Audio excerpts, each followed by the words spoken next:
Boa noite, bem-vindos ao Planeta Cogito. Este é o mundo da criatividade, do conhecimento e da cultura. Antes de irmos diretamente ao que nos traz cá, eu sei que vocês não vieram para me ouvir, vieram para ouvir o Rui, muito bem.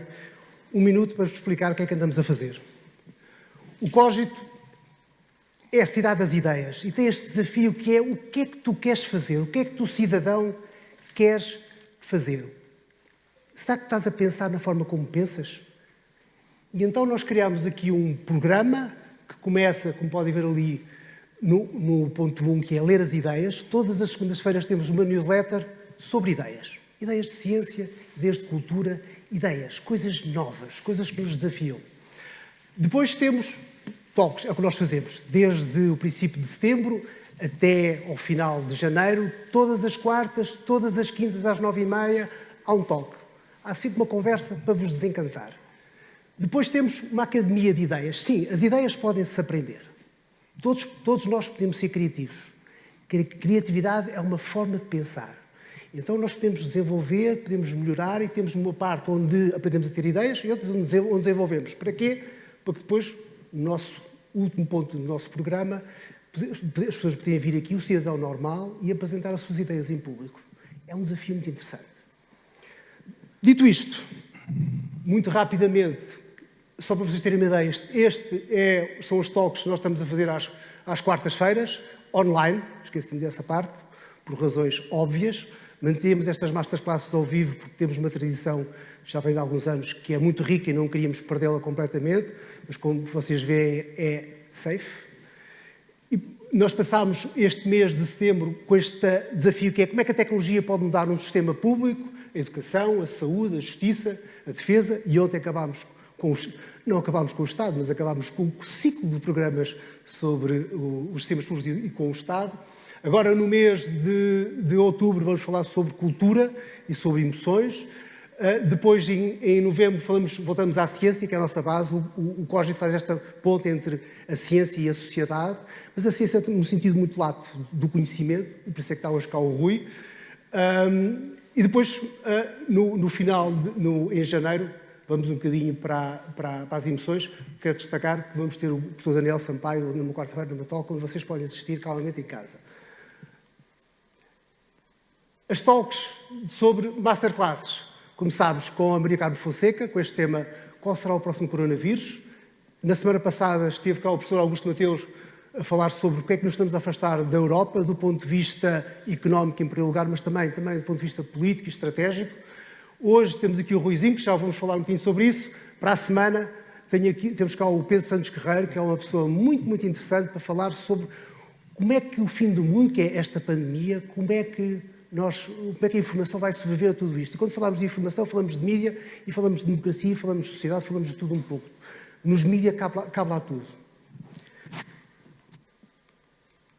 E, portanto, resta-me apresentar o Rui.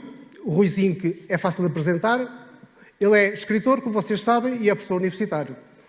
Rui, vem uma pergunta para ti. Quais são os 7 segredos do universo? Ok, obrigado pelo convite. E já agora é só dizer que há várias formas de fazer as coisas. Uma delas há livro policial, é fazer-vos esperar e dizer esperem que daqui a bocado vem, e fazer as pessoas secar até ao fim. E a outra é aquilo que o Woody Allen faz no seu filme mais genial, que é o Annie Hall, em que a certa altura ele sai, a personagem dele, que é sempre ele, o Woody Allen só sabe representar a si próprio, vai ao cinema com a Diane Keaton e é o primeiro encontro e estão nervosos os dois, e a certa altura ele diz para ela, filha, beija-me. E ela, mas sim, porque isto já sabemos que é um encontro, vamos ao cinema, depois vamos jantar, depois eu levo-te a casa e depois damos beijo, e assim não vemos quando vemos o filme estamos nervosos, porque tu não estás a saber se queres que eu te beije e eu não estou naquilo. Assim, resolvemos já a parte do beijo e depois podemos ver o filme descansados. E eu acho que essa é uma bela aproximação. Portanto, eu passo já a revelar os 7 segredos do universo. E são verdadeiros, para começar, porque eu nunca minto. E eu trouxe aqui trouxe-os aqui preparados. Já agora, já que falei no Woody Allen, podia ter falado de um magnífico Poirot que houve agora com o John Malkovich, em que o Poirot está mais velho, até dá uma explicação para a profissão que o Poirot tinha. Quem não viu, enfim, os crimes do ABC, eu vou aqui estragar, que é, no fim descobre-se que o Poirot é um mentiroso, nunca tinha sido polícia na Bélgica, tinha sido padre. E tinha visto um crime horrível de guerra, e foi por isso que ele, quando foi para a Inglaterra, decidiu tornar-se detetive. E tão escrupuloso. E a certa altura descobrem que ele fez um parto no meio do comboio, quando ia para a Inglaterra refugiado, na guerra, um polícia jovem pergunta-lhe como é que você consegue fazer partos? Você sabe tudo? Como é que conseguiu fazer um parto? Já tinha feito algum? Não, mas vivi. Eu acho que essa é a chave para todos nós. Uma pessoa que viveu sabe fazer um parto. Eu, pelo menos, espero qualquer dia fazer um ainda. Então, aqui vê os segredos do universo. Ponto 1, o universo não está lá fora, está cá dentro. Ponto 2, o segredo de Quino, morreu ontem, mas a Mafalda continua, e o segredo de Quino é o bebê Guy, que é o irmão mais novo da Mafalda, que é sempre assim um bebê, é um menino que já fala, mas fala ainda assim, e o bebê Guy, de lápis na mão, dizendo espantado para uma mãe à beira de um ataque de nervos, e ela está à beira de um ataque de nervos porque as paredes do corredor estão todas garatujadas. O sacana do miúdo garatejou as paredes todas e estragou as paredes todas, sujou-as todas, e ele pergunta à mãe com ar inocente, assim diz, maravilhado, já viste tudo o que o lápis tem dentro? Este é um segredo do universo. Terceiro segredo, estamos entre deuses e animais e somos um bocadinho dos dois, mas nenhum dos dois também. 4, Deus existe, mesmo que não exista. 5, o futuro não vai ser tão inteligente como pensamos. O lado bom é que também não vai ser tão estúpido. Enfim, quer dizer, não sabemos. Eu falo por Portugal, não falo pela América. A América é um país maravilhoso, onde eu desde há anos gosto sempre muito de ir, vou lá quase todos os anos dar aulas, e há uma coisa que a América me dá, mal eu lá ponho os pés, sobretudo esta de agora, que é, mal lá chego, sinto-me logo mais inteligente e mais magro.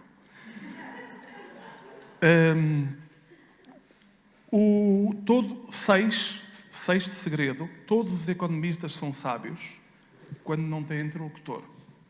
7º segredo, os segredos do universo não são 7, são 8. 8º segredo, pensando bem, são capazes de ser mais do que 8. Segredo 9, para ser sábio, basta que o outro saiba menos que nós. Alguém aqui sabe finlandês? Então deixem-me explicar-vos que tervetuloa quer dizer olá.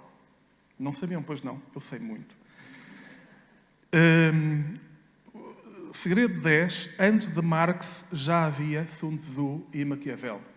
Por favor, leiam os 2 textos. São textos incríveis, são formas de ver o mundo, são organizações do mundo. E nem o Maquiavel é maquiavélico. Os maus leitores de Maquiavel são maquiavélicos, como a Teresa Laje. Os meus maus alunos são maus, mas a culpa não é minha. Portanto, são instrumentos para ver o mundo. 11º segredo, o mundo é roleta e xadrez. Ou pode ser dito ao contrário, o mundo é xadrez e roleta. 12º, um destes segredos é falso. 13º, a vida é mais parecida com uma espiral que um círculo.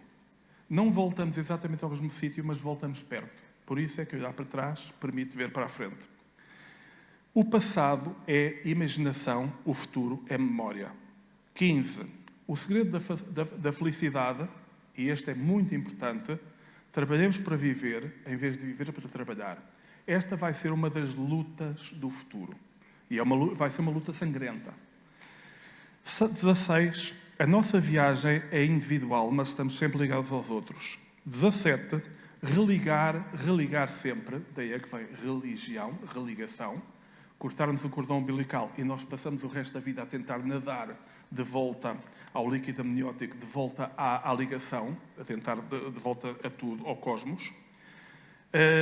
Religar sempre, como diria Lenin. 18, paguemos as nossas dívidas, mas para a frente. Para a frente, entre cuidar do nosso pai ou cuidar do nosso filho, cuidemos do nosso filho e o nosso pai que se afona. Peço desculpa, não devia dizer isto, mas a sério. Eu gosto muito de uma coisa, na tradição judaica e na tradição alemã, há uma coisa que se faz na Alemanha na véspera, que é Polterabend, na tradição judaica, que é o partir o vidro, o cálice, partir o copo, e que tem várias leituras, eu vou dar a minha, que é um símbolo de que a lealdade deixa de ser para com o passado, passa a ser para com o futuro. Nas peças de teatro japonesas, há várias histórias que é a mulher que casa com este clã e depois, mais tarde, descobre-se que é uma Lady Macbeth que vai matar todos e envenenar todos porque ela estava sempre fiel ao clã do seu pai. Isto é errado. Nós devemos ser leais para com os nossos filhos e é por isso que devemos, este é o 19º segredo, devemos pôr os nossos pais num lar. Ok? O Portugal está cheio de mulheres, sobretudo mulheres, que ficam a sacrificar-se pelos pais e perdem assim a sua vida. A certa altura têm 50, 60 anos e quando descobrem, são ótimas filhas, mas quando dão por si, estão gastas. Portanto, paguemos as dívidas para a frente. Há um filme muito choramingas, mas que eu gosto muito, com o puto maravilha, o Harvey Joel Osment, que é Pay It Forward. Em português, favores em cadeia. O filme tem apenas uma ideia simples, que é o miúdo que cria uma espécie de coisa semi-religiosa, em que as pessoas, em vez de pagarem o favor a quem a fez, pagam a um próximo. Isto, no fundo, eu aprendi aos 16 anos sozinho, quando andei à boleia pela Europa, que é, eu não posso hoje em dia dar boleia aos tipos que me deram, provavelmente já morreram, mas eu posso, sempre que tenho um carro, dou boleia a outros. E este pagar uma dívida para com os nossos mestres, aqueles que nos ajudaram, pagar a um desconhecido é uma boa ideia. E é ecuménica. Mais um segredo, 20, é fácil ler o futuro. Por enquanto chama-se América. Tudo o que acontece na América, uns anos depois acontece cá. Portanto, nós também vamos ter um dia um debate tipo Biden-Trump, e tal como em 2010, 2011, tivemos a crise americana de 2008. A borboleta que bate as asas em Pequim funciona para a pandemia, mas a borboleta que bate as asas em Pequim também funciona para tudo, para as ideias, e para as modas e tudo mais. 21, o mundo anglo-saxónico está tribal e está em acelerada decadência. Eu gosto dos Estados Unidos, cresci a amá-los, mas agora muitos de nós temos pena. E a Inglaterra sempre foi o país que dominou a Irlanda. Eu hoje li que o passaporte irlandês começa a ser mais valioso que o inglês. Então, neste momento, já há irlandeses ou filhos de irlandeses em Inglaterra que estão a pedir de volta, agora querem o passaporte irlandês porque abre mais portas. E isto é mérito ou demérito do planeta Boris. E último, mas último dos últimos, o humor é a coisa mais séria do mundo. E é bom consumirmos o humor feito por profissionais, mas o humor é, acima de tudo, uma prática. Ou seja, temos que ser nós a praticá-lo porque é um instrumento nosso. E pronto, tenho aqui mais umas notas, mas acho que despachei. Podemos ir embora, então? Acho que podemos estar feito. Claro. Tu disseste que ias fazer 7, pelo mesmo preço, fizeste 21. Sim. Ficamos todos a ganhar, é mais é barato. dos descontos. Olha, quantos anos é que andaste para chegar a estas conclusões todas?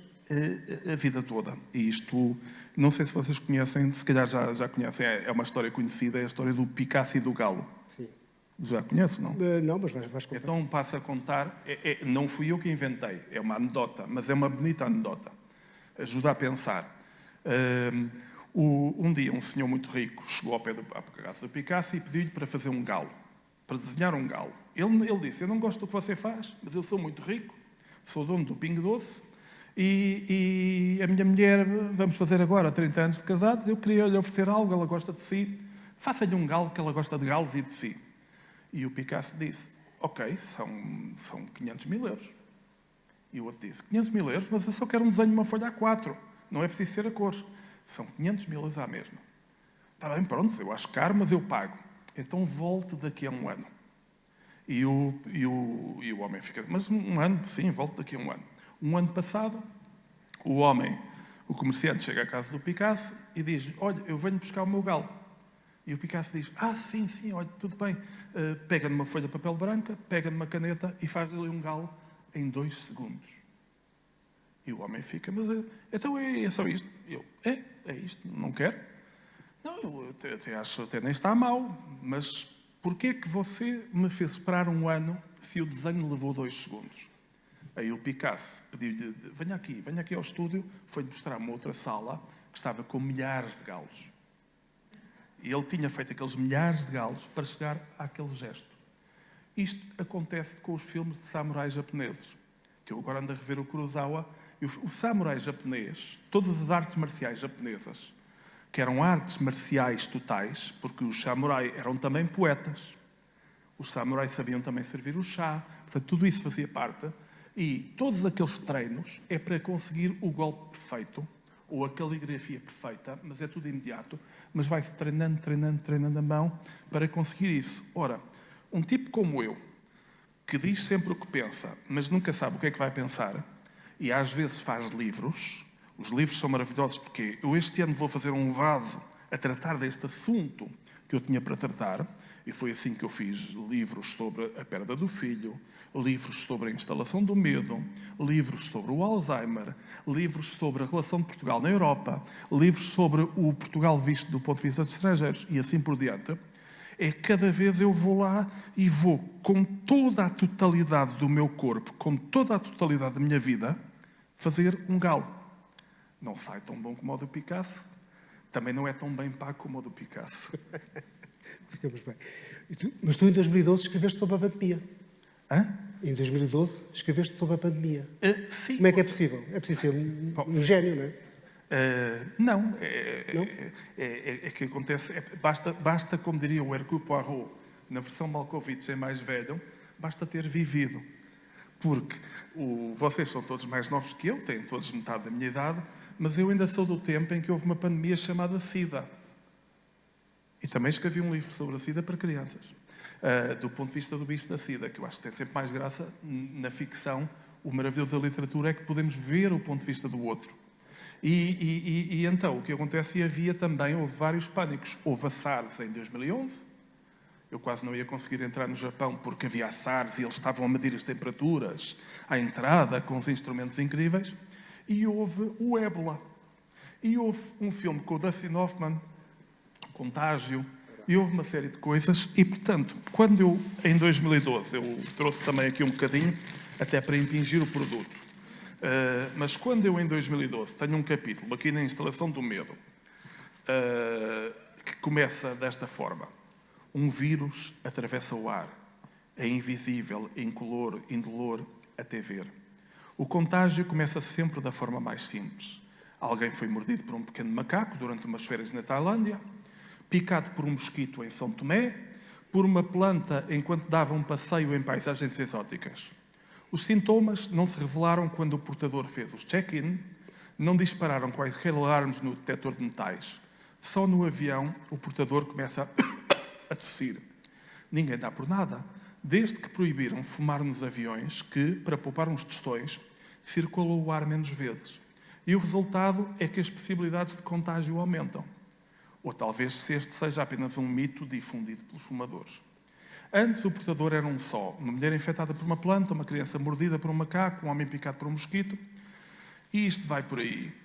E, portanto, eu não estava a fazer uma coisa genial. Estava simplesmente a inspirar-me, a falar de um dos medos possíveis do mundo. Portanto, para falar de epidemias reais, fala Pedro Simas, mas eu falo de um dos medos. Portanto, eu não sou um especialista em pandemias, mas sou um pan-cientista. Portanto, Tenho paciência. Tenho paciência e estou atento. Portanto, estou lendo, ou seja, nós vamos lendo o mundo e é isso que o escritor decente faz. E então, algumas pessoas resistem ao vírus, mas também é isso, está atento ao vírus. Tecnicamente, o vírus é estúpido, apenas um nanomicróbio, mas à sua maneira é também hiperinteligente.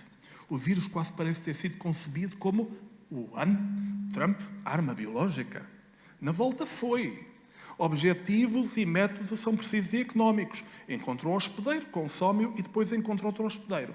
Na ONU começa a ser ponderado aquilo que apenas dias antes era impensável. Lançar sobre um país amigo um punhado de bombas atómicas. Morrerão talvez alguns milhões de seres humanos, é certo, mas há que pensar no bem maior. Na ONU, o horror torna-se lógica pura, raciocínio simples. Por vezes é preciso matar algumas pessoas, alguns milhões de pessoas, coisa pouca, para salvar a humanidade. Rui, diz-me uma coisa. 21 segredos. Se as pessoas lerem, assimilarem, integrarem tudo isto, o que é que lhes acontece? Não faço ideia. O que acontece é que... Transformam-se em ruizinhos? Era muito mal transformarem-se em mim porque não é muito agradável ser eu próprio. Quer dizer, ser eu próprio é um trabalho sujo e já eu estou a fazê-lo. Isso que tu dizes tem muita graça, porque leva-nos para uma questão, obviamente, que é uma pergunta falsamente ingênua. Portanto, o que tu queres é a resposta. Claro. Porque primeiro é evidente que há segredos do universo.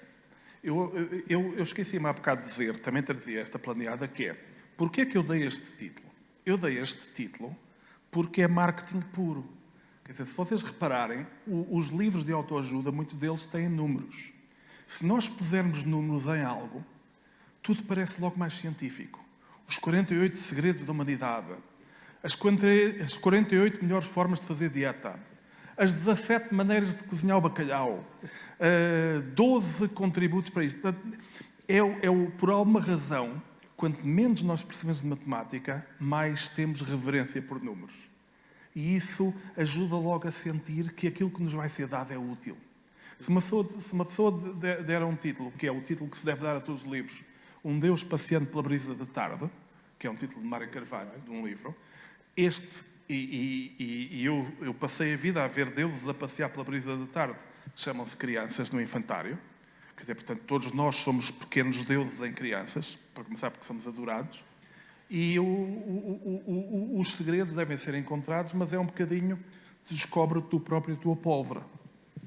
O que eu acho é que pensar na nossa vida e pensar na nossa relação com Deus e pensar na nossa relação com a saúde e pensar na nossa relação com o voto são coisas demasiado sérias, como na piada, para deixarmos isso aos profissionais.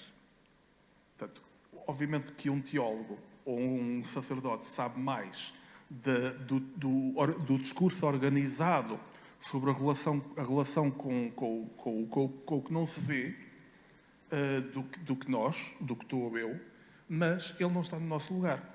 Quando um médico vem tratar da minha saúde, ele é um turista. Eu sou um habitante da casa, ou seja, é o meu corpo. Antigamente, nós não sabemos, mas hoje em dia há um reconhecimento de que eu, não é o egocêntrico, mas eu não tenho outro instrumento para desenhar a vida que não é a mim próprio. Eu sou um lápis. E a vida é um papel onde eu encontro outros lápis e às vezes levamos com a borracha. Diz-me uma coisa, mas os 7 segredos do universo é uma coisa profunda, não é? Não é o livro das páginas amarelas, é uma coisa tem que servir para alguma coisa. Mas diz. Com qual destes segredos é que tu resolverias o problema, por exemplo, da Covid, da pandemia? Olha, eu vou deixar os segredos de parte, porque eu já me esqueci. Por isso é que eu li. É como quando dizem que livros é que levava para o meio deserto. Muda de assunto. Ou é como dizer qual é a mulher de quem gosta mais. Depende, se eu estiver com a minha mulher não tenho outro remédio senão dizer que é dela. Mas se não tiver ninguém a ver, portanto, nós somos flutuantes. Há alguma coisa. Isso também aprendemos muito, que é, por exemplo, que é o taoísmo. E eu sempre gostei muito de ler livros desse género. O taoísmo ensina-nos uma coisa muito bonita que eu aprendi antes de ler o livro do Tao, aprendi aos 13 anos com os filmes do Bruce Lee. E o que o Bruce Lee diz é uma coisa muito parecida com um primo afastado chamado Cassius Clay, Muhammad Ali, que é dança como uma borboleta e ferroa como uma abelha. Mas isto é no boxe. Mas, na verdade, o que o Bruce Lee diz é: se eu não tiver forma, os outros não me conseguem atingir. Nós aprendemos isto também com os desenhos animados, que são a melhor escola de filosofia do mundo. Sobretudo aqueles do Tex Avery. Tudo é filosofia. Por exemplo, quando o Daffy Duck, o Coyote, o Will Coyote, eles caminham pelo abismo e só caem quando dão conta que estão sobre um abismo, isto é filosofia pura. Muitas vezes nós só caímos quando damos conta que estamos numa situação. Uma vez, um filho meu foi para andarmos nas árvores, numa coisa de jogo de árvores, e ele de repente saltou e estava tão entusiasmado e tão satisfeito que ele não se prendeu. E eu de repente fiquei em pânico, porque o meu filho de 7 anos estava a 10 metros do solo e não estava preso. Estava em cima de uma pequena árvore, de uma pequena plataforma, assim. E eu tive naquele momento 2 escolhas. Ou eu dizia, tem cuidado! Ou eu não dizia nada e ia para lá o mais depressa possível. E eu optei por não dizer nada. Quando lá cheguei, então aí prendi-o e admoestei-o e disse, não podes voltar a repetir este erro. Mas naquele momento foi a inconsciência dele pô-lo em perigo e a inconsciência dele também o salvou. Portanto, neste caso, todas estas relações, os desenhos animados ajudam-nos muito a lidar com as coisas. E uma delas é, se eu sou fluido e não tenho forma, eu tenho uma melhor relação com a vida. Por exemplo, a água, ninguém consegue dar socos na água, porque a água, no momento em que a minha mão entra dentro da água, a água deixa a mão entrar, mas mal a mão sai, volta a ser ela própria. E essa capacidade de ser água é um sonho de qualquer um de nós. Em relação à Covid, eu não tenho cura para a pandemia, mas como sei ler, calculo que talvez haja uma vacina exatamente daqui a uns 10 meses, talvez, começa, e a vacina leva tempo a chegar cá. Portanto, neste momento estão nas fases de avaliação, de confirmação, mas chegar ao nosso pequeno país levará muito tempo e chegar às pessoas levará muito tempo. Portanto, talvez, esperançosamente, daqui a um ano estejamos já fedidos. O que é que nós podemos fazer por enquanto? Nós podemos fazer por enquanto ser fluidos e, precisamente, sermos maleáveis. Eu estou muito feliz de estar aqui sem máscara. Mas, se as regras do jogo fossem estar com máscara, também estaria. Neste momento, Portugal, se vocês olharem para os mapas de Covid do New York Times, isto não é desejar mal a ninguém, mas ainda hoje, como ainda ontem, tínhamos a Espanha a vermelho, Portugal a mais neutro, e depois tem as Américas também a vermelho. O que é que tem em comum a Espanha com as Américas? É que são países com muita gente, a Espanha tem muito mais gente que nós, e com muita gente desorganizada, cada vez mais desorganizada e com voz. Nós cá só temos um deputado que organiza os desorganizados da cabeça, mas em Espanha têm muitos. E na América alguns estão no poder. E de facto nós vemos aqui que é o milagre, não é milagre nenhum. Nós somos um país pobre, somos um país com uma população envelhecida. E há uns tempos li até que isso deve ser tido em conta, portanto, uma população mais envelhecida. E mesmo assim a coisa não tem, por enquanto, corrido muito mal. Porquê? Porque nós aplicámos regras simples. E aí tivemos a sorte de ter... Tivemos 3 sortes. A sorte de ter um primeiro-ministro que é inteligente. Não quer dizer que tínhamos que votar nele, mas o Costa é inteligente. E ele e o Marcelo trouxeram uma lefada de ar fresco, que é, os dois não têm vergonha de ser políticos, os dois gostam de ser políticos. Quando uma pessoa gosta é melhor naquilo, e os dois são razoáveis. E de repente, e o outro temos um presidente também, que é o Marcelo. Eu não vou poder dizer que vou votar nele, porque eu tenho uma imagem de esquerda a manter, mas este casalinho entre um homem de esquerda e um homem de direita, que nenhum deles tem em comum o gosto pela política, nenhum deles tem vergonha de ser político, e ambos são sensatos, razoáveis, e leram mais do que meio livro, isso foi uma vantagem. Foi uma vantagem, e conseguiram... Quer dizer, o Parlamento todo votou de acordo. Foi espantoso. Em março, nós fizemos, por acaso, a coisa certa. Foi, de repente, um confinamento quase militar, que tem também as vantagens de um país pequeno, deficitário. Há quem diga que é o facto de nós termos tido uma ditadura. Talvez, para alguma coisa, a ditadura tem que servir. Portanto, ninguém sentiu que, de repente, o confinamento era uma coisa terrível. E foi cumprido. Quase sempre foi cumprido. Foi cumprido na festa do Avante, foi cumprido agora em Fátima, ou vai ser cumprido em Fátima. Portanto, está a ser cumprido. Os focos de desarranjo mental são muito poucos. E o saber cumprir regras básicas, o saber obedecer aos cientistas, que também não sabem nada, porque também estão à nora, a realidade é mais complicada do que os instrumentos deles. Portanto, hoje em dia há aquela piada que é: se disser que sabe, não é cientista, é jornalista da SIC.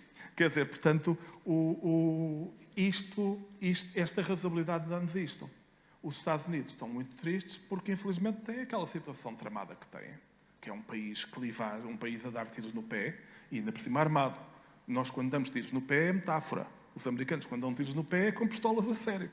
Mas o que vocês veem é que a diferença entre ter um regime político saudável, democrático e dirigentes razoáveis, acho que o Rui Rio também no poder seria razoável, mas acho que, portanto, isto não é uma coisa partidária, ou seja, que as pessoas influenciam, acho que isso tem a ver com muito, que é, nós não sabemos se isto é perigoso ou não, mas estamos a ter regras mínimas. Eu, por exemplo, sou contra a instauração da máscara na rua.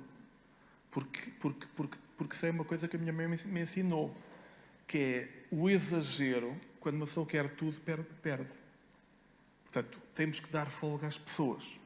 E nós, neste momento, somos, ironicamente, um pouco porque somos água, somos um país sem espinha dorsal, somos um país menos culto que a Alemanha, sim, mas somos menos rígido. Somos um país desorganizado, sim, mas comparado com o Brasil, somos a Suíça. Portanto, isto, de repente, pronto, nós estamos a descobrir os benefícios de sermos portugueses. Portanto, em relação à pandemia, é isto. Eu sigo os conselhos dos especialistas e tento, enquanto opinador público, que não sejam demasiado draconianos. Quando se impõem regras demasiado exageradas, as pessoas reagem. Que é o que está a acontecer em França, o que está a acontecer em Espanha, por enquanto cá não. Olha, tu que tens falado muito em banda desenhada, como é que comentas as eleições americanas? Isso, quer dizer, Quem é o vilão, quem é o herói? Não, para mim é claro que é o Biden está velhote e, de facto, foi patético o Partido Democrata nomeá-lo. Aliás, a tática há 2 dias, se não viram, podem ir ver ao YouTube, se está lá, a tática do Trump não foi estúpida. A tática do Trump foi inteligente, porque os republicanos são inteligentes. Neste momento venderam a alma, mas são inteligentes, são práticos. Como inteligente é um assassino em série que não é apanhado, ou um ladrão que rouba bem. Quer dizer, portanto, a inteligência não é uma qualidade bondosa. Eu não gosto muito da inteligência, aquele culto da inteligência, como não gosto do culto da ciência, porque ficamos assim muito viciados, ou sequer o culto da criatividade. Mas estas eleições não são sobre o Biden, são contra o Trump. Ou seja, é querer, os Estados Unidos querem ou não querem que continue aquela figura, aquele autocrata no poder. E eu podia começar aqui a dizer mal do Trump. Não é uma questão de dizer mal. É que, num país normal, por exemplo, vocês às vezes veem situações que é, se de repente um professor, um advogado, um juiz, o juiz Rangel, quebrar as regras do jogo e for apanhado e o fizer em público, há sanções. Portanto, há coisas que não são permitidas. Um presidente, num país democrático, dizer que só reconhece as eleições se ele ganhar, além de ser infantil, é criminoso em democracia. Portanto, não pode, ou seja, é criminoso. Se dissesse aquilo como piada é uma coisa. E, portanto, temos neste momento uma coisa que nunca aconteceu em país nenhum democrático, que é o presidente em exercício, ele próprio, está a boicotar o processo eleitoral. Portanto, aquilo não está... Não é esquerda-direita, até porque os democratas são uma mistura de PSD com PS. E depois com umas franjas folclóricas, assim, mais de bloco de esquerda. Mas os democratas são o centrão. Como os republicanos eram o centrão. E, de repente, os republicanos foram tomados de assalto por uma coisa que não é centrão, nem é direita, é uma coisa que já é o oposto do pensamento. E os democratas estão à nora. Portanto, é um país, é a América como ideia, que está a ser destruída. Rui, mas tu és um homem da ficção, isto é claramente aqueles casos em que a realidade não ultrapassa a ficção. Qual é que é a tua teoria da conspiração? Justifica isto. A minha teoria da conspiração? Não, a teoria da conspiração implica confiar na inteligência das pessoas. Ora, eu acho sempre que com um plano, uma conspiração tem que ser sempre simples. Portanto, um plano genial, com vilões geniais, não. Isso existe, os Hannibal Lecters existem na ficção, até porque o Hannibal Lecter é um leitor, Hannibal leitor. E os Hannibal Lecters são figuras, aquelas figuras maravilhosas que, de certo modo, são uma versão negativa de Deus porque dá-nos a ideia de que há um plano. Não, isto é mais... Eu acho que há mais duas pedras, há sempre duas pedras a funcionarem, que é uma pedra que puxa para a abertura e outra pedra que puxa para o fecho. É como uma porta. Eu diria que, neste momento, há as pessoas que veem a porta como algo que abre e há as pessoas que veem a porta como algo que fecha. Conhecemos a história do copo meio cheio, meio vazio, mas eu acho que é isto que é. Há pessoas para quem estranhos, quando vêm estranhos, fazem um filme em que aqueles estranhos são maravilhosos e é Jesus disfarçado e toda a gente dança no fim e casa. Portanto, esta é a ideia do estranho meio. Tudo vai ser bem. E isto dá uma comédia romântica, onde estranhos se encontram no comboio e depois fazem uma sequela de 3 filmes em que passam a vida a encontrar-se na marmelada. O Ethan Hawke e mais a outra desgraçada. E depois, há os tipos que, com a mesma coisa de estranhos, fazem um filme de terror. Vem lá um estranho. Isto é visível nos filmes americanos de ficção científica. Há os filmes americanos onde os marcianos são pessoas terríveis que nos vêm destruir, os invasores, e há os filmes americanos onde os marcianos são inteligência superior que nos vêm tentarem compreender e ajudar. E eu diria que um dos filmes é Aberto para o Futuro. Posso meter-me em política? Eu diria que um dos filmes é Esquerda. A esquerda que eu imagino, aquela esquerda assim, tipo, que quer sempre o progresso. A esquerda que sempre lutou pelos direitos das mulheres. Coisas que agora nós achamos normais, mas que não eram normais. Sempre houve gente que tentou abrir votos para os pobres, votos para os trabalhadores, votos para as mulheres, casamento gay, encontrar os outros é bom, ter bebés misturados é bom, casar com os estrangeiros é bom, essas coisas todas. Ir trabalhar para o estrangeiro é bom, o Erasmus é bom. O Erasmus é uma ideia de abertura. O objetivo do Erasmus era que os nossos filhos fizessem bebés europeus. Por exemplo, que é irem quando são jovens, entre os 20 e os 25 anos, irem para outro país, acham que eles vão só estudar. Não, vão-se meter com uma grega, vão-se meter com a italiana e tudo mais. E depois, há os outros que veem, pelo contrário, tudo o que vem de fora como ameaça. E ao longo da história da Europa, houve sempre os indivíduos que disseram vamos tentar abrir o mundo e houve sempre os indivíduos que foram arrastando os pés. E depois, o que é engraçado é que quando se abre, aqueles que arrastavam os pés passam a dizer eu sempre fui a favor disto. Mas é preciso não esquecer. Em 2010, em Portugal, foi legalizado o casamento gay. E o que é espantoso é que quem não era gay não se converteu. Portanto, não houve, ou seja... O vírus não passou. O vírus gay não passou. E hoje em dia, já nem a Igreja Católica Portuguesa é contra o casamento gay. Mas foi. E depois, o facto consumado, pelos vistos, ninguém morreu. O mesmo contra a interrupção voluntária de gravidez. Ora, o que é que acontece agora nos Estados Unidos e no mundo? É que quando há uma força de abertura, às vezes exagerada, e às vezes a força de abertura traz coisas más, por exemplo, o vírus viajou depressa, porque nós hoje viajamos muito. Quer dizer, se a China estivesse fechada pela muralha da China, o vírus só chegava à Europa daqui a uns 5 anos ou 6. Portanto, como hoje em dia todos nós viajamos, os nossos filhos viajam de Ryanair por 20 euros, como nós todos viajamos, é evidente que também passamos mais as doenças. Eu, por exemplo, apanhei herpes porque no meu tempo namorava-se muito. Quer dizer, se eu continuasse virgem, agora o oposto é uma chatice. Se eu continuasse virgem, aí não apanhava doenças venéreas nenhumas. Também não apanhava gonorreia, mas isso é outra história.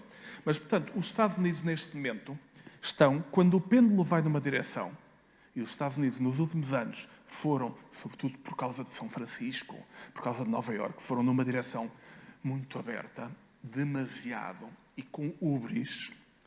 A ubris, não sei se já falaram do ubris, a ubris, como todos nós sabemos, é nos mitos gregos, na mitologia grega há sempre ubris. A ubris é o quê? É o excesso de confiança. É a arrogância do tipo achar-se o máximo.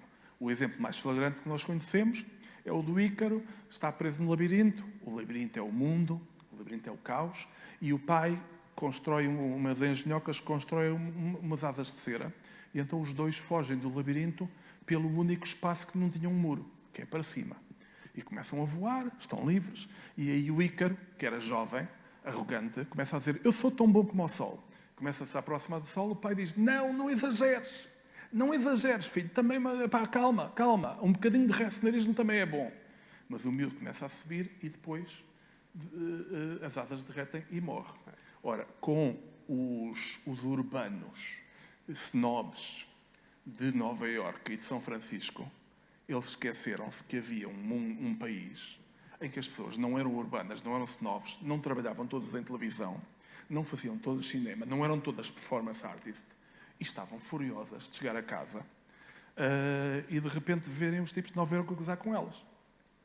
E houve uma euforia, que eu às vezes acho que agora também há, a euforia do bem, que é uma euforia que às vezes dá, sobretudo aos jovens, que é: vamos partir tudo, porque nós temos razão. E eu aí, a idade faz-me um bocado mais conservador, aí acho que quando se força muito para um lado, depois há uma reação. E Trump é uma reação. Bolsonaro é uma reação. É uma espécie de, espero eu, último rugido de uma forma de brutalidade transmontana, de uma estupidez brutal e perigosa, e espero que não volte tão cedo. Agora, o que eu sei, um dos segredos de Fátima aqui do universo, é que nós não mudamos muito. E por isso, a ideia de que o futuro vamos todos ser menos estúpidos, mais inteligentes e perfeitos, é errada. E o que nós temos é que encontrar um equilíbrio entre a estupidez alheia e própria, entre a inteligência alheia e própria, e tentarmos ter alguma harmonia para não passarmos a vida a pensar uns aos outros. Por exemplo, em Portugal, há bocado a minha mulher perguntou-me, ficou furiosa, ela disse: Rui, esta gente quer que vás a um debate contra as touradas. E eu disse-lhe: não me quero meter nisso. Pois, tu suspeitava, tu és a favor dos touros, tu és um assassino, pois, não devia ter casado contigo. E eu não tentei convencê-la, não se pode convencer uma mulher nestas circunstâncias, mas o que aconteceu foi, o meu papel é isto, eu sou contra as touradas, se quiserem, mas acho que esta euforia puritana, que quer destruir uma coisa que apesar de tudo teve cá durante séculos, é perigosa. E o puritanismo exagerado da asneira. Ou seja, as pessoas que em nome do bem, seja religião, seja política, em nome do bem, começam a querer pisar os outros, a certa altura não é bom porque o resultado não é.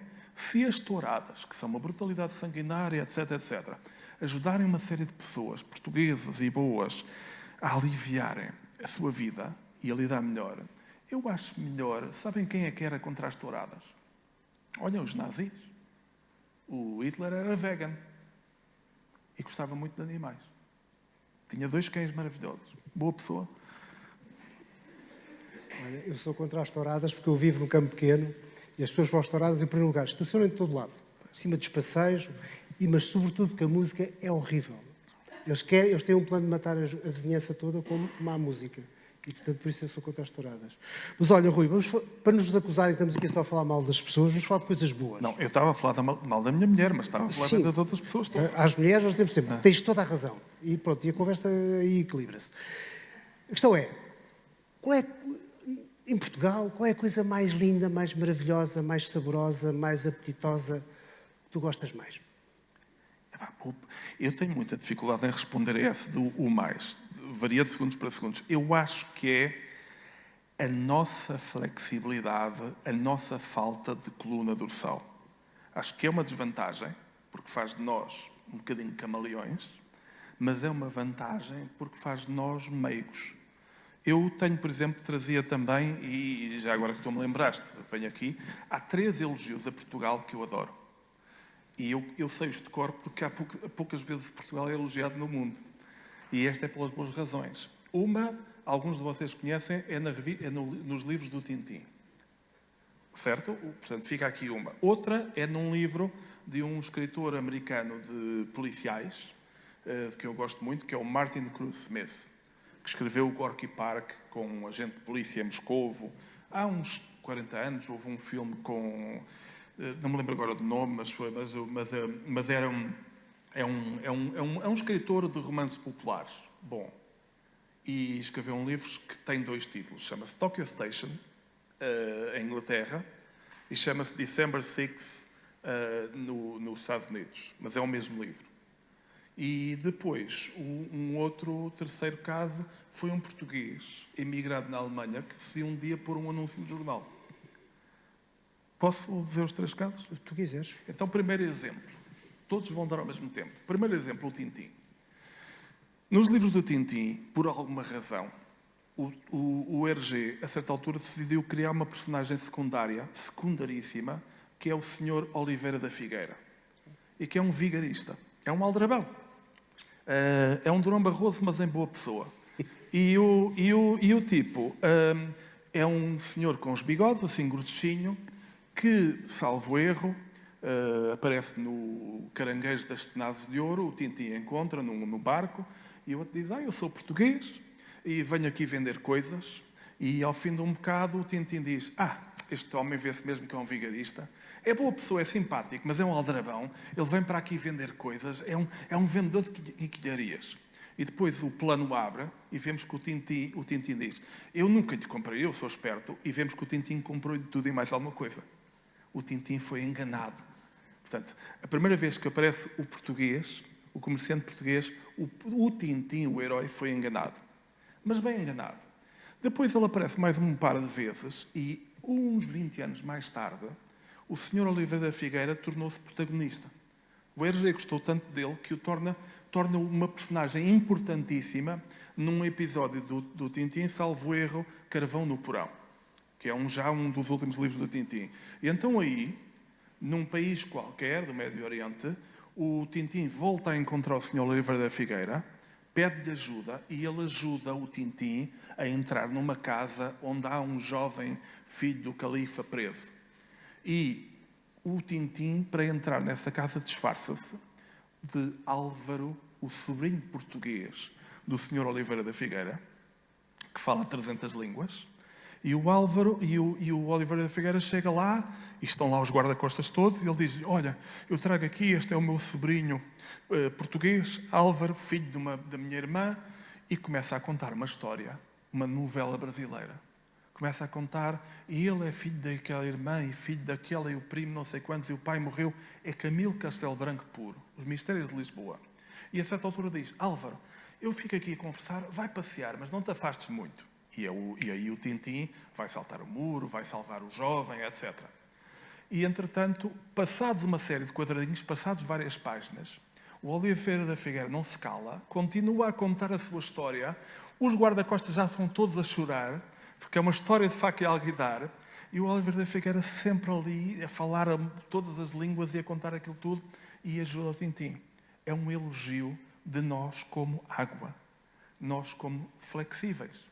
Pessoas sem grandes valores, mas que somos a encarnação daquela piada do Groucho Marx que diz assim, meu caro senhor, estes são os meus valores. Bom, mas se o senhor não quiser, tenho aqui outros. E eu acho que esta é uma imagem positiva nossa, acho que, como coletivo, acho que é o nosso património imaterial é este. Segunda história é genial e é verdadeira, não é ficção. A terceira é ficção, mas a segunda não é ficção. Há uns 10, 15 anos, eu já começo a baralhar as datas, eu estava na Alemanha a fazer uma cura de álcool com o meu amigo Luís, que mora lá, é operário metalúrgico, na zona saloia da Alemanha, que se chama Sauerland. E nós estávamos lá a beber uns copos e eu fomos pôr gasolina e eu comprei o Bild. Esse meu amigo não gostava que eu comprasse o Bild, porque dizia, um intelectual como tu não pode ser visto a ler o Bild. Tem que ser o Frankfurter Allgemeine, tem que ser o Deutsche Zeitung. O problema é que o meu alemão só dá para ler o Bild. O Bild é o único que tem, pronto, é uma linguagem mais simples e, portanto, eu gostava de ler.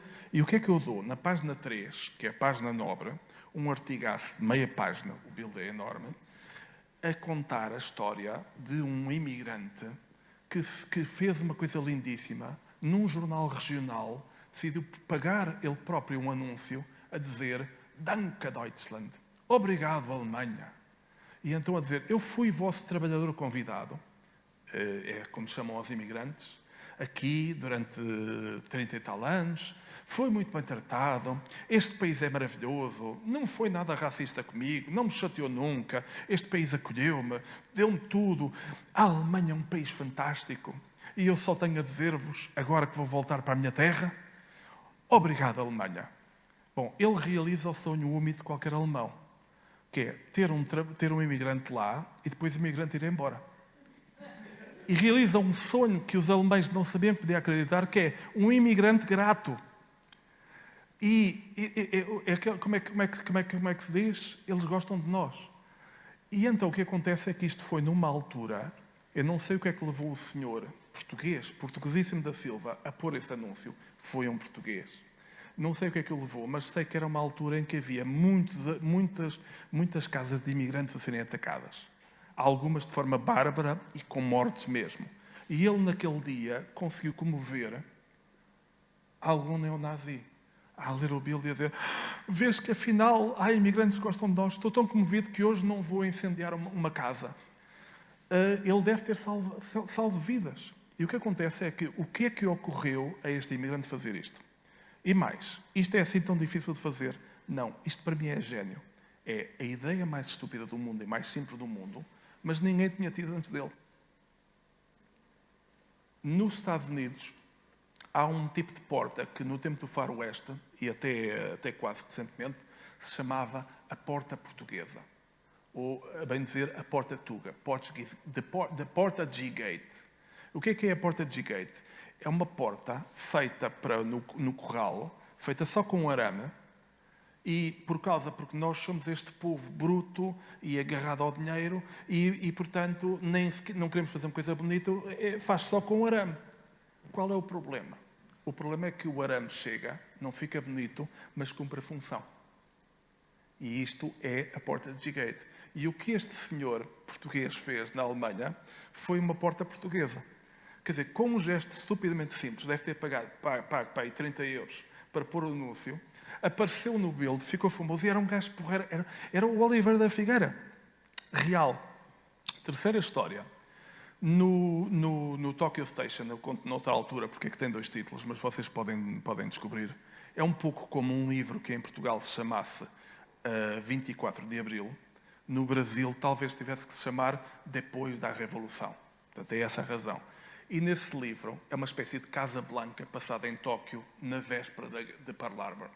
Então o que acontece é que há uma personagem real no livro de ficção que chega a um bar de um americano, tipo um Frei Bogart, e chega lá a personagem real que é o Schindler nazi, que é de facto um alemão, um cônsul alemão, nazi, que salvou 3.000 vidas em Xangai enquanto cônsul.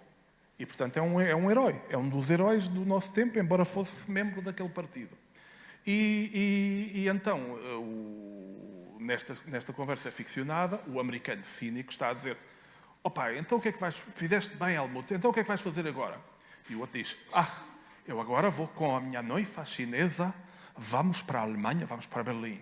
E o gajo diz, não vais que o teu Führer não gosta de misturas, vai matar-vos aos dois. Põe-te num campo de concentração e ela mata logo. Nein, o Führer é romântico. A Alemanha, nós adoramos o amor, das Liebe.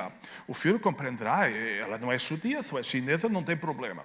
E aí o outro diz, não, és estúpido, não faças isso. Olha, tenho uma ideia. Tu vai antes para Macau. Macau é portuguesa, os portugueses são neutros. Os portugueses aqui vem um elogio, são gente do mundo. They are worldly people. Eles são mundãos, são gente do mundo. Estão-se nas tintas para quem tu comes. Epá, e ficas lá, passa uma vida descansada. 3 elogios a sublinhar o nosso património imaterial da humanidade. Flexibilidade. Somos o verdadeiro povo taoísta. Ok. Rui, antes de passarmos para as perguntas para o público, pensem já a pensar o que é que querem perguntar ao Rui. Já que és um especialista em segredos, quais são os segredos do Ruizinho? Não tenho resposta para isso mesmo. Não tenho. Não há segredos. Hã? Não há segredos. Só que eu não sei quais são. Quer dizer, eu aqui podia dar uma resposta poética que é os segredos, isto é como em casa de Ferreiro Espeto de Pau. Eu sei os segredos do universo, mas os meus, desgraçadamente, não sei. Mas é um bocadinho kitsch.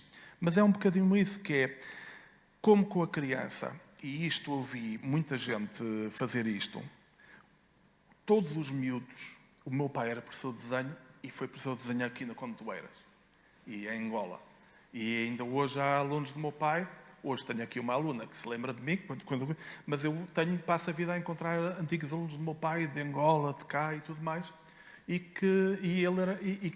o que eles dizem sempre é: eu não sabia desenhar e o seu pai pôs-me a desenhar.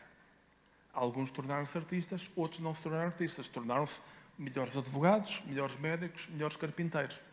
O meu pai usava uma técnica muito simples. Se o miúdo, quando lhe dava uma folha branca, só usava um cantinho, o meu pai dizia: agora toma esta folha maior e preenche tudo. Se o miúdo, em contrapartida, preenchia tudo, aí o meu pai dava-lhe uma folha deste tamanho e disse: agora trabalha só aí. Portanto, era simplesmente dar o desafio daquilo que a pessoa não faz com facilidade, para sair do vício. E o que acontece é que eu aprendi isto com o meu pai, que é o melhor brinquedo para dar a uma criança é um lápis. Suponho que a frase não será do meu pai, mas eu ouvi a ele. E a outra coisa é, todas as crianças são geniais e incríveis, mas depois não é a educação. É quando alguém começa, por exemplo, as crianças às vezes dizem coisas maravilhosas, mas os adultos são às vezes muito estúpidos e insensatos. E quando a criança está a fazer uma coisa engraçada, riem-se. E ao rir-se, às vezes enxovalham a criança. E às vezes ao dizer, vem ver, e às vezes ao dizer, desenha tão bem, a criança torna-se consciente. E de repente a criança começa a sentir-se, muitas vezes até pela questão do punição-recompensa, começa a dizer, eles querem que eu faça isto. E começa pouco a pouco a deixar de ser livre. Isto acontece entre os 3 e os 5 anos de forma flagrante. Porque até lá as crianças são livres, mas depois os adultos começam a atrocidá-los. Em certas classes sociais, infelizmente, sobretudo as meninas, começam logo a ser lixadas de pequeninas. Por exemplo, eu, aos meus filhos, que já são adultos, pus desde pequeno o Baby Grow. O Baby Grow é uma coisa porreira porque cobre as pernas, é isto, só fica com as pernas e a cabeça, as mãos e a cabeça de fora. É prático, é fácil de tirar, para mudar a fralda, é fácil de fazer tudo. E se sujarem, sujam. É um bocadinho como no Espaço 997, ou nos filmes de ficção científica dos anos 70, é igual ao fato de treino com que nós vamos ao Centro Comercial Colombo. Portanto, é perfeito. Com as meninas, e eu vejo isto às vezes, mesmo na família, a criança ainda só tem 1 ano, já tem as botinhas, a meinha, a sainha, os folhos, já tem os brincos, que é uma mutilação, já tem isto, já estão a dizer, ai que bonita que ela é. E de repente já estão a amputar o futuro da miúda. Pronto, esta é uma coisa. A resposta à tua pergunta é não sei, mas tento, e é uma da coisa que eu vou levar para, tento ser imprevisível, mas não tento ser imprevisível no sentido de ser imprevisível em esforço, que é o tipo que faz esforço para ser original, a certa altura só está a esforçar-se. Ora, nós não nos devemos preocupar em ser parecidos com os outros. Há sempre gente a ter ideias parecidas. Agora, o ideal é mesmo brincarmos. E já agora respondendo um bocadinho mais elaboradamente, porque aqui estou só a preparar-me para o que é que eu pensava, claro. Mas estas conversas são também memória, e é por isso é que as conversas a 2 são sempre boas ou a muitos, é esta. Eu ouvia um homem galego, um intelectual galego, um poeta galego, que eu nunca mais encontrei, não me lembro do nome dele, uma coisa muito gira, que também não devia ser dele, mas era muito engraçada. Ele dizia que, com a leitura, acontece o contrário do que acontece, por exemplo, com a maior parte das profissões. Na leitura, quanto mais nós sabemos, mais brincamos. A criança, quando está a aprender a ler, a aprender as letras, ela está ali contida. Depois, quando a criança começa a ler, mas lê mal, lê muito concentrada em ler as palavras. Os adultos sem hábitos de ler têm dificuldade em entender a ambiguidade. A arte é ambiguidade, a vida é ambiguidade, a água é ambiguidade, tudo é fluido. Tendem a ser rígidos, como os pobres dos alemães, e tendem sempre a esforçar-se. Quando partem para a leitura de um poema, partem com esforço. Quando alguém lhes diz, olha, o que é que achas deste quadro? Estão preocupados com o que é certo eu dizer. E, em contrapartida, a pessoa que sabe começa a brincar. E quanto mais uma pessoa sabe ler, a certa altura deixa de estar preocupada. E a certa altura começa a conseguir ler o que lá está e ler o que não lá está.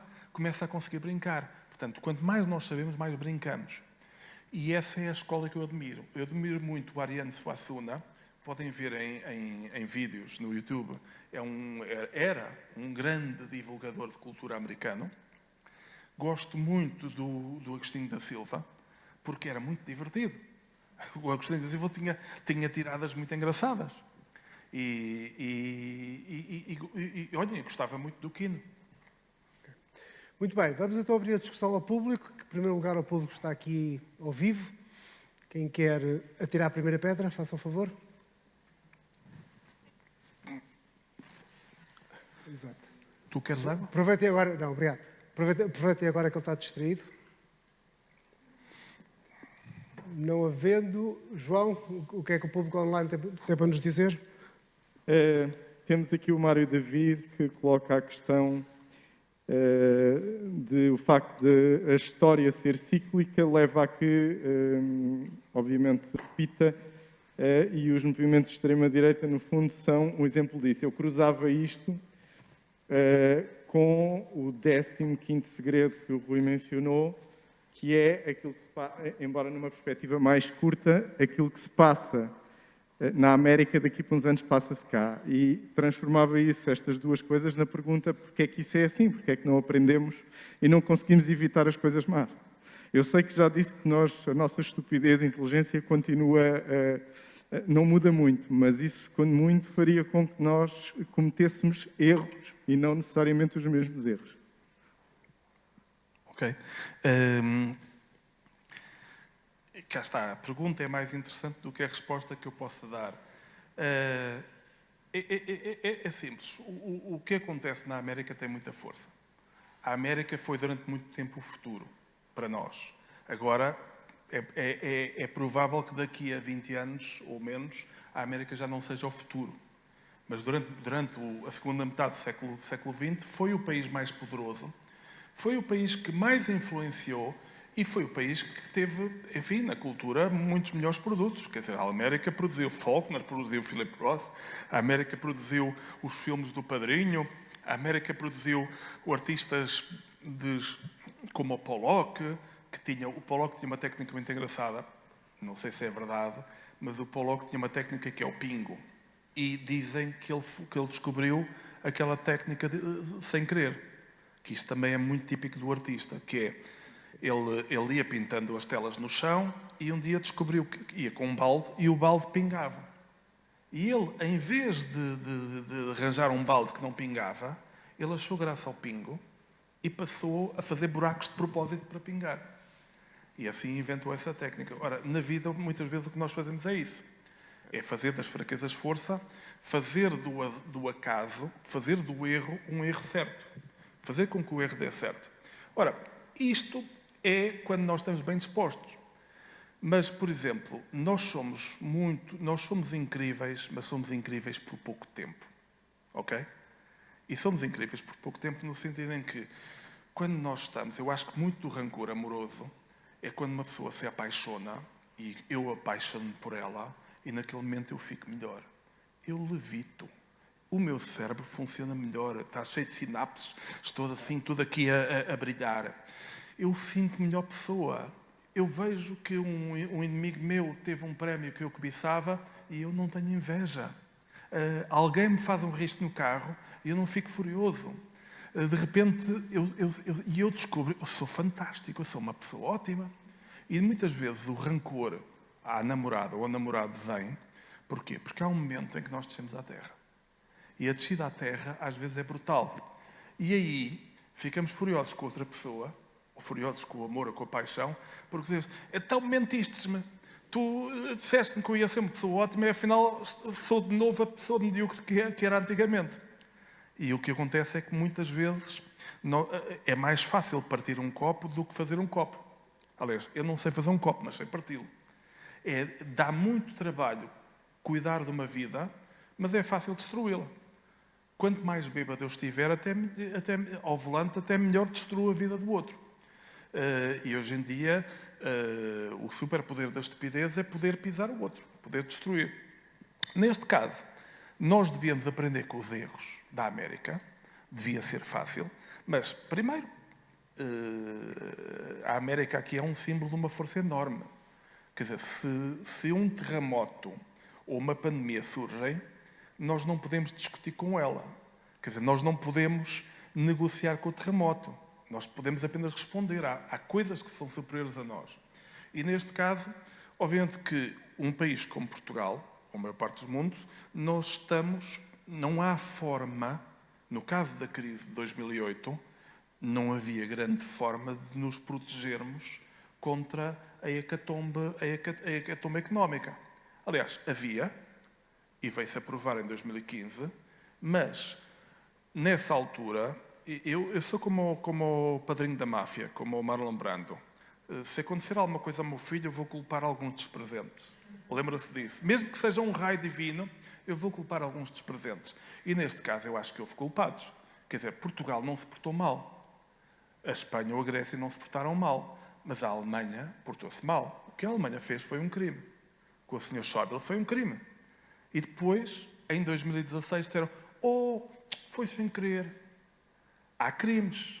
Quer dizer, até o Vargas Llosa, que é de direita, escreveu agora um romance que eu quero ler, em que ele fala de um dos muitos crimes políticos que foram cometidos pelos Estados Unidos poderosos, quando eram uma grande influência, na América Latina.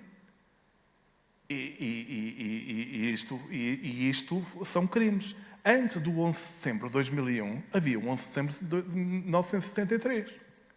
Um não nega o outro. E uma pessoa decente vê os dois. Mas ver só um faz de nós logo tribais. Ora, o que acontece é que da América vêm sinais para o futuro que são assustadores. Vem um sinal de uma sociedade cada vez mais tribal, e o tribalismo vai ser, para mim, um dos problemas do futuro. Vem uma sociedade cada vez com menos memória, e eu acho que o Alzheimer, quer como doença real, quer como doença metafórica, vai ser também um dos males do futuro. E vem de novo um retrocesso. Um retrocesso. Agora, até agora, Portugal, por exemplo, se na crise económica não nos podemos aguentar, agora talvez nos aguentemos mais. Primeiro porque a Europa, agora, com o Plano Marshall, toma uma atitude diferente do que tomou em 2010, 2011 e arrependeu-se agora. Ou seja, agora arrependeu-se. Portanto, alguma coisa se aprende com os erros. O problema é que a pessoa mais sensata da Alemanha, neste momento, está de saída e o que vem aí na Alemanha não augura nada de bom. Portanto, nós estamos num mundo em que estamos levemente fragilizados. Eu não tenho a certeza se os próximos governos portugueses, daqui a 5, 10 anos, vão ser sensatos. Agora, eu tenho uma atitude aqui pachorrenta, que é, há alturas em que há um retrocesso. Isto é o que a minha ciência me ensina, a minha panciência, que é a ciência do leitor, a ciência da flauta de Pan. A ciência que não é ciência. A literatura e a arte estão entre a religião e entre as ciências duras. E o que acontece, o que a minha ciência me diz é que as coisas voltam atrás, mas depois melhoram. Mas quando as coisas estão más, foge. Se vem lá um caminhão desgovernado, eu só se for parvo é que eu vou dizer, você não tem razão. Não, nós andamos desde há milhares de anos nesta discussão, nesta tensão entre força e razão. Há momentos em que somos lampejos de luz. Há momentos em que somos bons. Mas esses momentos, infelizmente, tendem a ser em menor número temporal do que aqueles em que estamos burros. Portanto, quantas vezes é que vocês estiveram ótimos na vida e apaixonados? Uma pessoa depois transforma em amor, mas aquele momento, aqueles momentos são raros. Quantas vezes em Portugal é que nós atingimos uma comunhão religiosa? Cada um sabe de si, mas eu sei de 2 momentos. O 25 de Abril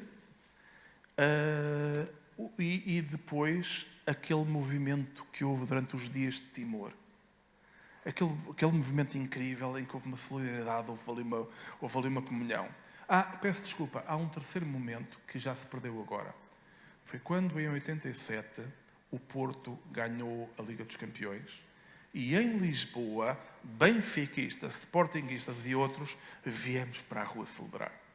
Esses momentos são bons. E o que nós temos é que tentar ter muitos momentos desses para depois nos proteger quando vier aí a estupidez.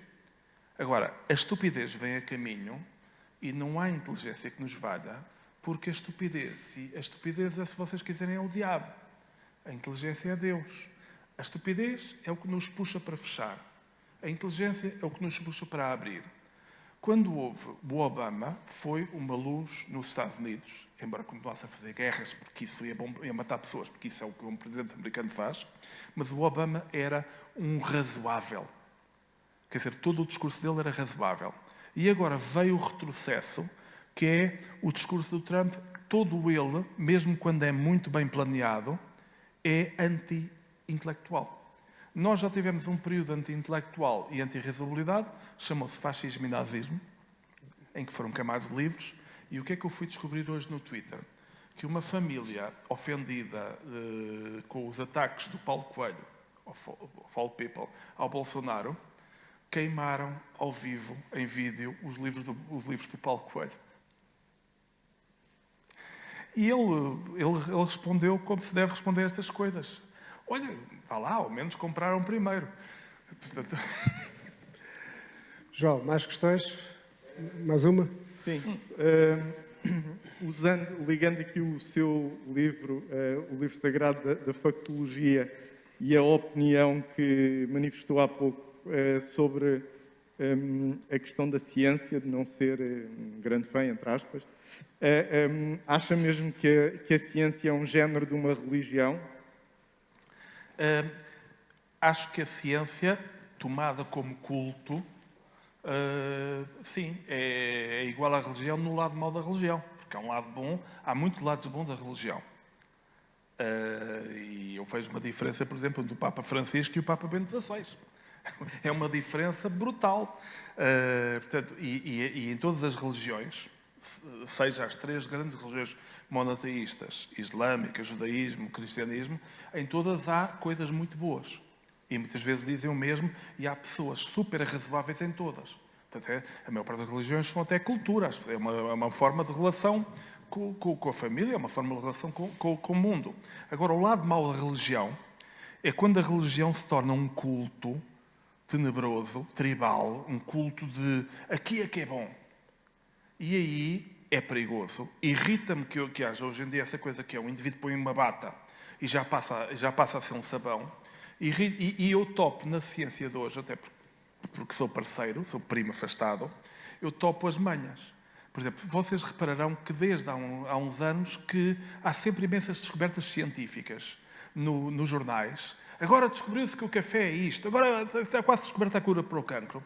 E se nós vamos a ver nas entrelinhas, ou esmiuçar um bocado mais a notícia, o que acontece é que aquele laboratório, aquela equipa está a precisar de novos fundos. E então anuncia um pau de marmeleira qualquer e, na verdade, aquilo está a jogar para ganhar dinheiro. E, a certa altura, torna-se uma indústria. Depois, o que é de mais cheira mal? E o que acontece é que, em todas as épocas, como acontece nas universidades, há sempre modas que ocupam. A certa altura, toda a gente anda de brilhantina. A certa altura, toda a gente anda disto. E, neste momento, a moda, há uns anos, toda a gente era jornalista, toda a gente tirava antropologia, toda a gente tirava direito, toda a gente fazia isto. E agora há uma moda que é a moda do fascínio com as tecnologias. E aí é o lado saloio do Medina, do Costa, é o lado saloio que faz aquela coisa patética que é o Lisbon Summit, que é patético, porque é uma festa pop que de facto é mais forma do que conteúdo, e há de repente um fascínio, a ideia de que só se é inteligente se aos 20 anos se criar uma start-up. A ideia de que tecnologia é o que está a dar. A ideia de atribuirmos traços incríveis de sabe-tudo a tipos que, na verdade, são muitas vezes apenas empresários. Quer dizer, o Steve Jobs não foi nem de longe o principal criador daquelas tecnologias todas. Ele era o homem do rosto, o homem que dava o rosto.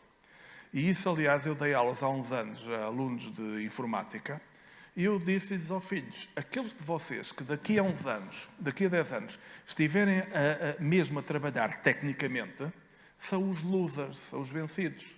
Porque aqueles de vocês que forem mais ágeis vão estar a ocupar cargos para os quais não foram preparados. Que é uma das ironias da vida, que é quanto mais responsabilidade tem o cargo, maior é a impreparação. Uma pessoa, para ser eletricista, tem que tirar um curso, mas para ser primeiro-ministro ou presidente, não tem. Portanto, e a verdade é que eu topo um culto de longe quando ele vem. A tecnologia é muito bonita, a ciência é muito bonita, mas há um momento em que eu digo: aqui já estão a ser intrusos.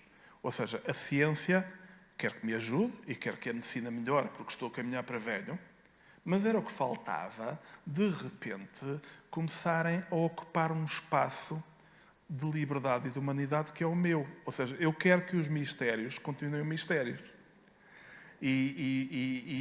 Porque acho que isso é que é o humano.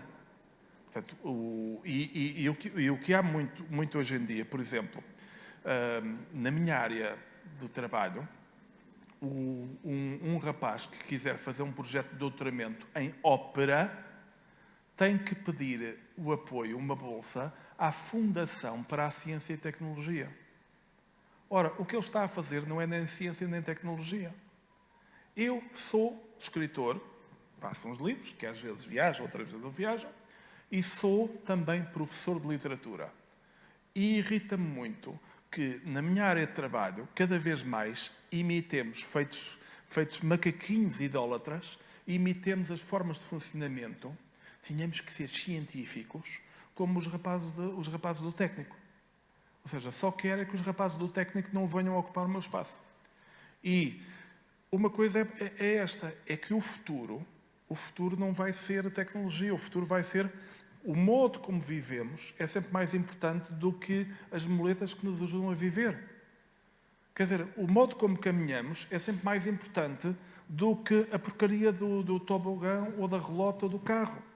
Por exemplo, nós sabemos que no futuro, como já hoje, os pobres vão viajar de objetos tecnológicos e os ricos vão andar a pé, em belíssimos relevados. Eu, por exemplo, já faço isso hoje em dia. À minha maneira, sou rico. Eu não tenho carro. Vim para cá num carro da Câmara e vou voltar. E todos os dias não tenho chatices, não tenho que arrumar o carro, não tenho que pagar o imposto automóvel, não tenho que encontrar lugar para estacionar, não tenho que ver o carro rebocado, não tenho que ir pôr novamente dinheiro no taxi, no termómetro. Quer dizer, tenho uma santa vida, porque o mundo, entretanto, inverteu-se. Os pobres, cada vez mais, deixam-se encantar pelo culto das tecnologias, enquanto que os ricos aqueles que leram livros, aqueles que têm uma vantagem de ter uma profissão que os deixe respirar, caminham, leem. As melhores coisas de uma cidade são grátis. As bibliotecas são grátis, os jardins são grátis, o sol que Deus nos deu, como diria o Garrett, é grátis. E o futuro vai ser lutar por isso. O futuro vai ser entre os tipos que nos querem pôr a viver para trabalhar e os tipos que acham, como eu, que nós trabalhamos para viver e trabalhamos se quisermos. Eu não trouxe os meus filhos ao mundo para eles servirem o país. Quer dizer, nem por isso trouxe-os para ser felizes. E o que é ser felizes? É que a vida seja mais feriados do que dias de trabalho. Eu vou criar um partido político só para criar isso. Muito bem, vamos para a última pergunta. Volto aqui ao público ao vivo.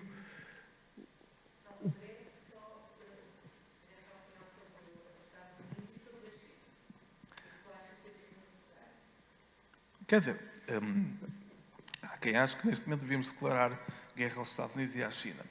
A China é um país autocrático. A China parte do ponto de vista, digamos que é o oposto dos Estados Unidos. Neste momento, os Estados Unidos têm um presidente bielorrusso.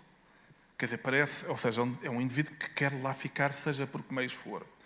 Os Estados Unidos são um país com uma tradição democrática e podemos aqui discutir se são ou não são, mas eu acho que ao longo do século XX eu estou muito grato aos americanos. Deram-nos o jazz, deram-nos o cinema, deram-nos a dança, deram-nos tipos incríveis, é de facto um país incrível e nós todos somos culturalmente americanos. A China é parte do oposto e os Estados Unidos agora estão-se a fechar. A China é o contrário. A China foi um país sempre fechado e de repente agora está-se a abrir e é um país, aquela coisa, é um país fechado, totalitário, mas que andou a tentar brincar ao país aberto, quer dentro, quer em Macau, quer em Hong Kong, e agora está-se a dar mal. Quer dizer, agora está-se a dar mal e também está-se de novo a fechar. Quer dizer, é um pouco como aquele indivíduo. Eu tentei que me amassem e de repente continuaram a troçar de mim, pois eu agora volto a fechar a carapaça.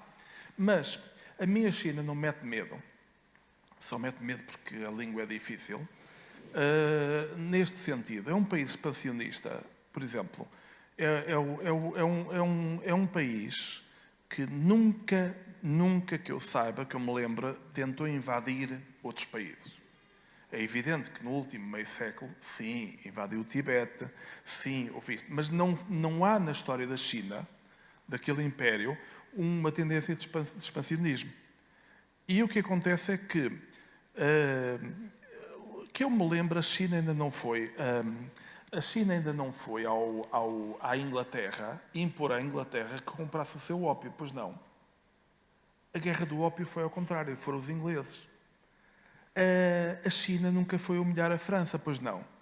Não, mas a França humilhou a China. Em pleno século XX, parte da China era tratada como um país de terceiro mundo dividido entre potências dominantes. A revolta dos boxers foi a revolta contra potências dominantes. E eu lembro-me sempre, cá está, eu há bocado estava a falar do Bruce Lee, não foi? Quer dizer, o Bruce Lee ensinou-me muitas coisas, porque aos 13 anos aprende-se muitas coisas. O meu país deu-me uma revolução. E os filmes do Bruce Lee deram-me também educação. E há uma cena de um filme, que é, salvo erro, o Justiceiro, ou o Implacável, ou qualquer coisa assim, que é maravilhosa e que me ajuda a compreender a China. O Bruce Lee está no filme, e a história é esta, é na China, em Xangai dos anos 30, os chineses são humilhados, e um dia os japoneses chegam lá e matam o mestre do Bruce Lee, e ficam todos tristes. Mas a polícia e os ingleses e os russos estão todos do lado dos japoneses, está tudo feito para humilhar os chineses, que são carne para canhão, e a certa altura o Bruce Lee vai vingar, e vai a um dojo, e de repente dá porrada em toda a gente. E no fim, ele vira-se para um dos tipos que estão caídos no chão e levanta-se, ele faz assim, estica o punho, portanto a câmara está de baixo e ele estica o punho para a câmara, portanto estica assim, fica assim uma figura assim para baixo. com o punho assim à frente do outro e diz: fica sabendo que, a partir de agora, a China não é mais o pequeno homenzinho doente da Ásia. E os relatos dizem que em Hong Kong, a Macau, na China, cada vez que o Bruce Lee dizia isto, quando as pessoas iam ver o filme e viam esta frase: a partir de agora já não somos o homem fraquito da Ásia, o pequeno homem doente, a sala, como na minha infância, nos cinemas piolho, levantava-se a bater palmas. E, portanto, os chineses ainda não... Os chineses são imperialistas? Sim, mas a mim não me fizeram mal. Isto é, ainda... E o que é engraçado é... Isto levava-nos para outra coisa. Levava-nos, por exemplo, para o sexismo, que é uma coisa típica da qual eu falo no meu manual do bom fascista, que é o homem branco heterossexual que tem medo, que acha que os seus fantasmas do que lhe vão fazer valem mais do que aquilo que fizeram aos outros.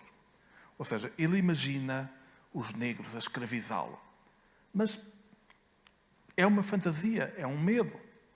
Mas, de facto, o contrário aconteceu. Ele imagina as mulheres a não o deixarem votar. É um medo. Mas a verdade é que o contrário aconteceu. Ele imagina as mulheres a mandarem nisto tudo. É um risco. Mas a história de vários milénios diz que o contrário aconteceu. Ele imagina que um dia um pobre branco heterossexual de extrema-direita já não vai poder votar. Vai ser insultado. Olha o heterossexual, olha este gajo gosta de gajas. No emprego, não o vão deixar ter emprego. Vai ter que fingir que é gay para poder ter o emprego. Isto é uma fantasia. É o que eu chamo uma fantasia fascista. Mas esta fantasia fascista é muito engraçada porque é feita por pessoas que negam a realidade do passado. E a realidade do passado é esta. Até hoje, houve, de facto, um grupo de pessoas que foi fazer expansão pelo mundo, e Portugal também fez parte disso, só como era pequenito, não nos tornámos espanhóis porque éramos pequenos. E por isso sempre fomos mais comerciantes e, portanto, a nossa cultura tornou-se mais negociável. Mas, se pudéssemos ter exterminado, também exterminávamos. Não tínhamos era gente suficiente, nem armas suficientes. Mas a história do último meio milénio é europeus pela China dentro, ingleses a fazerem a guerra do ópio sinistra, a impor aos chineses a compra do seu ópio. Os ingleses, então, são engraçadíssimos, porque isto da estupidez humana é muito... Vocês sabem que a contradição não é de hoje. No século XII, havia pessoas que, de dia, iam massacrar os outros e tinham uma sala de tortura no castelo, mas depois iam rezar a Deus e jurar os mandamentos. Portanto, os mafiosos na Sicília faziam o mesmo. Iam matar pessoas e depois amavam muito a família. E o que acontece aqui é que esta contradição, esta contradição absurda, aconteceu, por exemplo, com a Inglaterra. Durante a Guerra 39-45, qual foi a palavra de ordem dos ingleses e do Churchill, grande Churchill? Foi liberdade ou morte. Não cederemos, não nos deixaremos dominar, não nos deixaremos humilhar. O que é que a Inglaterra tinha durante esse tempo? Tinha colónias. Em 46, os indianos disseram: olhem, vocês agora percebem o que é ser oprimido? Nós também queremos ser livres. E a resposta dos ingleses e do Churchill foi: não, a liberdade é para nós, para vocês não. E isto é um paradoxo incrível que as pessoas não notam. O que acontece neste momento é que, num futuro próximo, vamos ter, e eu estou preparado para isso, já tenho umas latas de atum em casa, vamos ter assim uns anitos de estupidez. Porque Portugal, neste momento, é um pequeno oásis de razoabilidade, mas as gripes e as pandemias chegam cá. Portanto, vivemos num mundo isolado e as modas chegam cá. E são criadas. Nós não vamos voltar a ter o nazismo como se teve o século passado. Mas é provável, todo o século XX, todo o século XXI, está a imitar de muito perto os passos do século passado. Reparem bem, estamos num momento que, se vocês quiserem uma imagem, quer dizer, o século tem neste momento 21 anos. Portanto, o século XXI, 2011, 2001, 2000 isto, estamos a passar por uma juventude febril. É um momento de febre. Há uma pandemia que nos faz mal e eventualmente mata, e há uma pandemia que nos estupidifica. Mas a estupidez também faz parte da vida. Portanto, não tem mal nenhum. Quer dizer, pronto, temos que viver com o que temos. Vamos acabar. Bem, temos de chegar ao fim. Chegámos ao fim. O tempo é sempre aquele recurso mais escasso que existe. Obrigado, Rui. Peço uma salva de palmas para o Rui, por favor. Obrigado. Quanto a nós, já sabem, para a semana newsletter, vão ao site cosde.pt, inscrevam-se. Na quarta-feira, às 21h30, temos quais são as competências do futuro. E aqui, hoje às 8, temos o Pedro Santos Guerreiro a falar sobre o futuro da comunicação social. Muito obrigado a todos. Boa noite. Façam o favor de serem felizes.